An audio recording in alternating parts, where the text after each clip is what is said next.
Das 7 cartas, esta foi a mais longa e a que foi endereçada à menos importante das 7 igrejas. A cidade de Tiatira estava localizada à beira de uma importante estrada, num ponto onde 2 vales se juntavam, dando lugar a um amplo comércio. Raízes de garança cresciam na região e forneciam aos artesãos e comerciantes locais uma brilhante tintura vermelha conhecida nos tempos antigos como púrpura.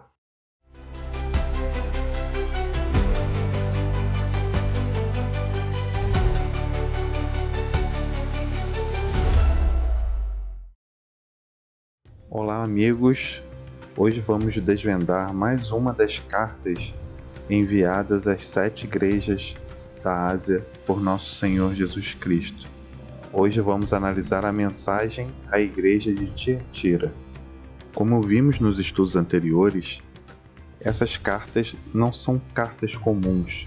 Elas possuem uma mensagem atemporal, ou seja, ela se aplica não só à igreja local, mas também a toda a história da igreja ao longo das eras, e também contém mensagens que se aplicam à igreja hoje. No estudo anterior, nós estudamos sobre a igreja de Pérgamo e vimos como que a acomodação a levou a se afastar dos princípios e a simpatizar com os costumes e práticas pagãs.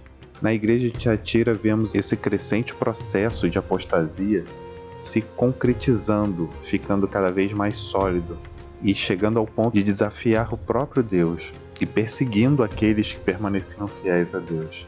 Mas apesar disso, vamos ver que Deus continua guiando sua igreja, agora representada por poucos remanescentes que não abriram mão de sua fé. Fique conosco até o fim, tenho certeza que você será muito abençoado com essa mensagem e a sua fé será ainda mais fortalecida. Se você ainda não é inscrito no canal, se inscreva, compartilhe essa mensagem com seus amigos e, é claro, não deixe de deixar o seu gostei. Sem mais demora, vamos ao nosso estudo. A cidade de Tiatira situava-se no local da cidade atual de Akhisar, na Turquia. Foi um importante centro comercial da Ásia Menor, na fronteira entre a Lídia e a Mícia. Seu nome vem do grego Tiateira, que significa filha. Tiatira era uma cidade que fazia parte do Império Romano. A cidade de Tiatira ficava na província romana da Ásia. Ela estava localizada num importante sistema de estradas, sendo um verdadeiro centro de comunicação por onde muitas pessoas passavam.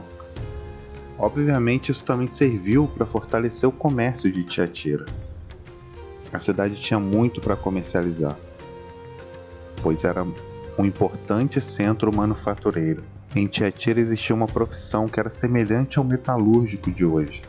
Trabalhavam com bronze polido, sendo um dos mais especiais e valiosos de todas as cidades do Império Romano, além de também serem grandes artesãos e produtores de roupas.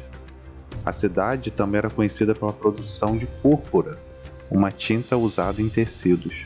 Lídia, uma mulher convertida pela pregação do apóstolo Paulo em Filipos, era natural dessa cidade e vendedora dessa tinta. Podemos conferir essa história lá no livro de Atos, capítulo 16, a partir do versículo 14. Haviam organizações de artesãos e profissionais semelhantes aos sindicatos que temos hoje, mas com uma mistura de influências pagãs, e todo aquele que fosse contratado para trabalhar era obrigado a participar das confraternizações com almoços e jantas, onde a comida era oferecida a ídolos e demônios antes de serem servidos.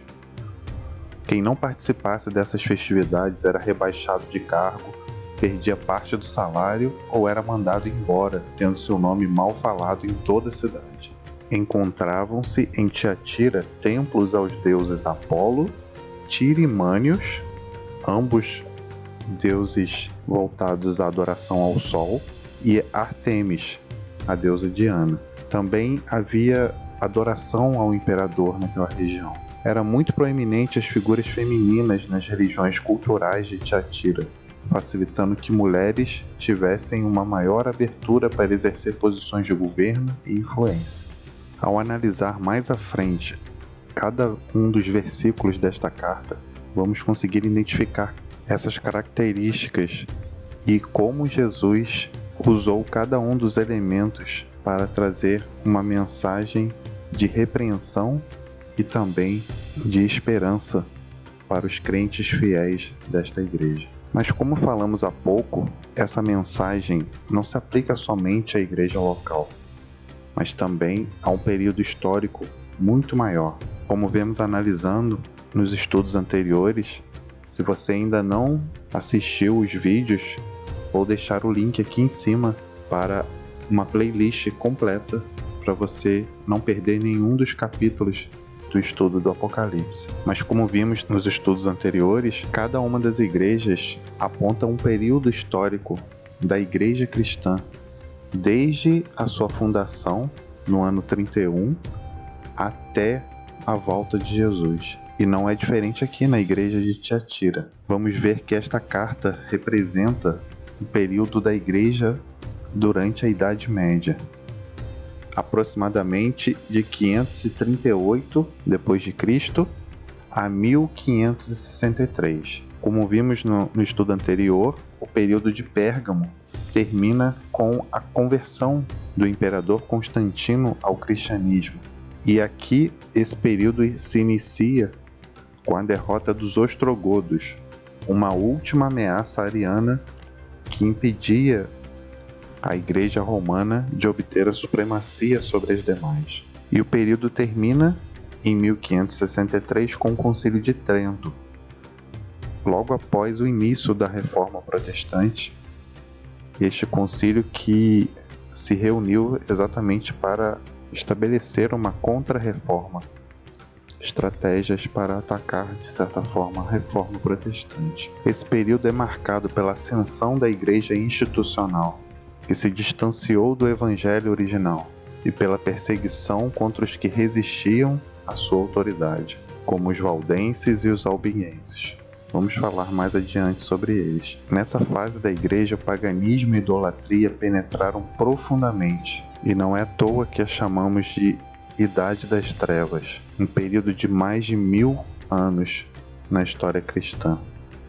Vamos então agora analisar verso a verso, a partir do verso 18 de Apocalipse 2. E vamos aqui identificar cada uma das mensagens, tanto para a igreja local como para a igreja histórica, e também a mensagem que Jesus tem para nós hoje. Acompanhe comigo Apocalipse 2, versículo 18. Ao anjo da igreja em Tiatira escreve: Estas coisas diz o Filho de Deus, que tem os olhos como chama de fogo e os pés semelhante ao bronze polido. Aqui, como identificamos nas outras cartas, Jesus sempre começa a sua mensagem se identificando com uma das características encontradas na visão de João lá no capítulo 1. E aqui a gente vê que o primeiro item já nos diz muita coisa, que Jesus diz: estas coisas diz o Filho de Deus. Jesus é apresentado como uma autoridade divina e também como olhos como chama de fogo, indicando a sua habilidade de enxergar profundamente o coração da igreja e a sua capacidade de julgar, em contraste direto com a adoração a outros deuses, como vimos lá na igreja local, a Apolo, por exemplo. E esse brilho de Jesus, não só dos olhos, mas também do bronze polido, ofusca essa falsa adoração. E também vemos aqui, analisando a igreja histórica, a gente vê como que a igreja, os homens, em algum momento começaram a se colocar exatamente no lugar de Deus, atribuindo a si elementos que deveriam ser somente aplicados a Jesus. Vamos ver isso no próximo verso, com mais detalhes. Acompanhe comigo então o verso 19.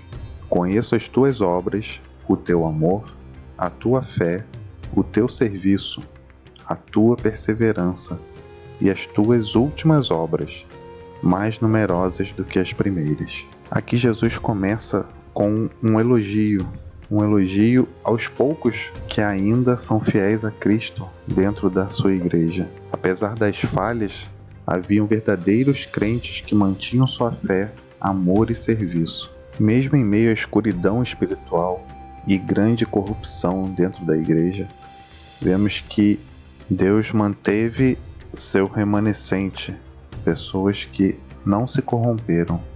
Dentre eles podemos citar São Francisco de Assis, que fundou escolas, universidades, hospitais.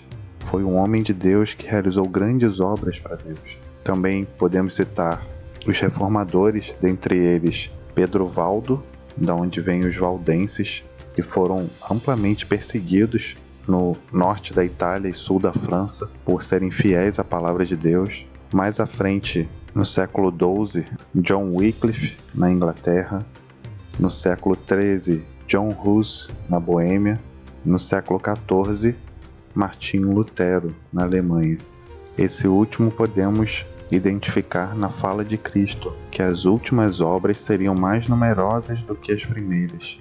E realmente, a partir de Lutero, vemos que a palavra de Deus, até então oculta e proibida ao povo comum, começou a ser difundida e a se espalhar cada vez mais a todo mundo.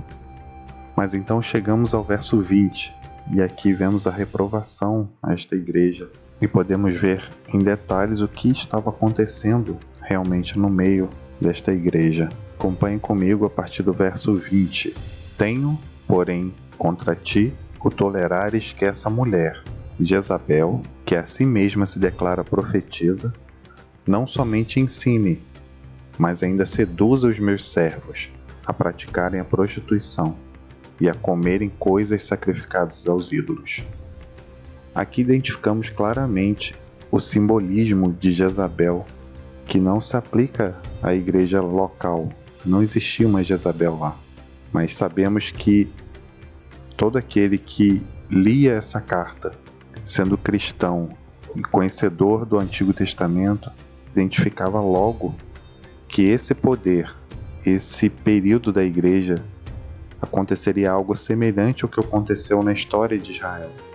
Como Jezabel se uniu ao rei Acabe e trouxe para o povo de Israel uma adoração falsa, uma adoração ao deus Baal, que corrompeu totalmente a fé dos crentes no Deus verdadeiro e representou exatamente uma união clara entre igreja e Estado, uma corrupção doutrinária, e isso aconteceu exatamente na Idade Média. Com a mistura do paganismo, como vimos o início lá na igreja de Pérgamo, cada vez mais o povo cedendo às práticas pagãs dentro da religião cristã, chegou ao ponto dessa mistura ser tão forte, tão solidificada, que trouxe grandes prejuízos para a doutrina cristã, a doutrina pura de Cristo. E nós vimos nessa época a introdução de práticas não bíblicas. Dentre elas podemos citar a veneração de imagens, prática proibida no próprio Decálogo, e aqui foi inserida na igreja cristã. Outro detalhe que podemos ver também do Decálogo, dos 10 mandamentos, lá em Êxodo 20, foi a mudança do dia de adoração semanal, do sábado para o domingo. Esse processo foi sendo feito ao longo de anos, não foi do dia para a noite. Mas, por fim, nessa época, a igreja já tinha adotado a adoração de Deus no domingo. Nós vemos também a intercessão de Cristo substituída pela intercessão dos santos. As pessoas não mais se achegavam diretamente a Cristo para se confessar, para orar, como vemos a própria orientação de Cristo para orar em nome dele diretamente ao Pai. E aqui nós vemos a adoração aos santos. Nós vemos também o perdão dos pecados por sacerdotes no lugar de Cristo, que é o único que pode perdoar pecados. E também vemos a venda de indulgências como forma de adquirir a salvação. E isso aqui, sem dúvida, foi o estopim da reforma. Nós vimos lá como Martinho Lutero atacou diretamente essa prática, colocando as suas 95 teses sobre justificação pela fé. Se você quer saber um pouco mais da história de Lutero, nós temos aqui no canal um filme completo. Você pode assistir e entender um pouco sobre esse período da igreja e o que estava acontecendo ali. Vamos continuar então nos versos 21 e 22. Dei-lhe tempo para que se arrependesse. Ela, todavia, não quer arrepender-se da sua prostituição. Eis que a prostro de cama, bem como em grande tribulação os que com ela adulteram, caso não se arrependam das obras que ela incita. Como vimos anteriormente, Deus levantou vários reformadores, pessoas sinceras dentro da própria igreja, que identificaram os problemas e tentaram, de tudo quanto é forma, alertar a igreja dos pecados que ela estava cometendo. Mas como Jesus disse aqui, ela não quis se arrepender. E Jesus ainda coloca uma advertência, dizendo que a colocaria de cama. Quando ouvimos hoje que alguém está de cama, sabemos que a pessoa está bem doente. E aqui Deus está tentando advertir, na sua infinita misericórdia, Ele ainda ama essa igreja e sempre vai amá-la. E Ele está mostrando para ela que não é um problema simples, não é um simples resfriado. O problema não é uma simples gripe que passará em alguns dias. É o equivalente espiritual a um câncer. É uma decadência espiritual. A imoralidade corria irrestrita nesse grupo, e isso resultaria em uma grande tribulação, resultaria em morte. Então Cristo, simbolicamente, prostra Jezabel de cama. Ele está dizendo: veja, esta é uma doença perigosa, você não pode aceitá-la, você não pode conviver com ela, você tem que lutar contra a doença. E ele continua no verso 23: matarei os seus filhos, e todas as igrejas conhecerão que eu sou aquele que sonda mentes e corações, e vos darei a cada um segundo as vossas obras. Vemos aqui um termo, dar a cada um segundo as suas obras. Isso aponta direto para um julgamento, o momento em que Deus decidirá o destino de cada um de nós. E aí ele aponta para aqueles que seguiram os falsos ensinamentos e não se arrependeram. Precisamos entender que Deus é amor, Deus é misericórdia, mas Deus também é justiça.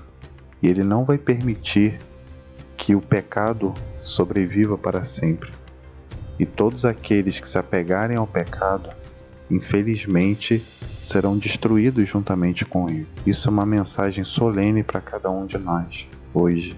E possamos cada dia mais nos apegarmos a Cristo e abandonarmos as coisas deste mundo, tudo aquilo que nos afaste dele. Vamos continuar no verso 24 e 25. Digo, todavia, a vós outros, os demais de Tiatira, a tantos quantos não têm essa doutrina e que não conheceram, como eles dizem, as coisas profundas de Satanás. Outra carga não jogarei sobre vós, tão somente conservai o que tendes, até que eu venha.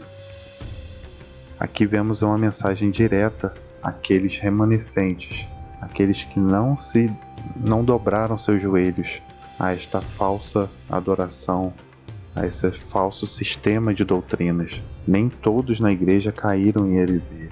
Havia um remanescente fiel que continuou a guardar a verdadeira fé. As profundezas de Satanás podem se referir às falsas doutrinas que se infiltraram na igreja. E Jesus fala: retende o que tendes. Se refere à perseverança da verdadeira fé e à resistência contra os erros prevalentes.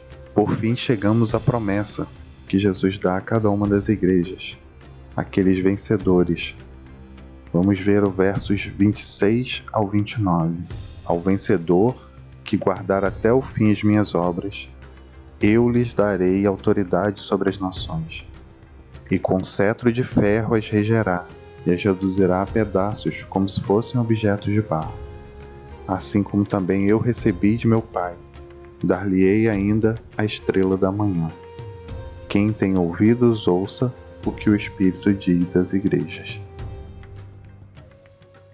Aqui nós vemos uma promessa de Jesus que é encontrada em outras partes do Apocalipse, no capítulo 1, verso 6, no capítulo 5, verso 10, onde Jesus nos coloca como reino e sacerdote, reis e sacerdotes, que reinarão sobre a terra. Essa promessa é interessante nesse contexto, porque Jesus coloca esses que vencerem como autoridade sobre as nações.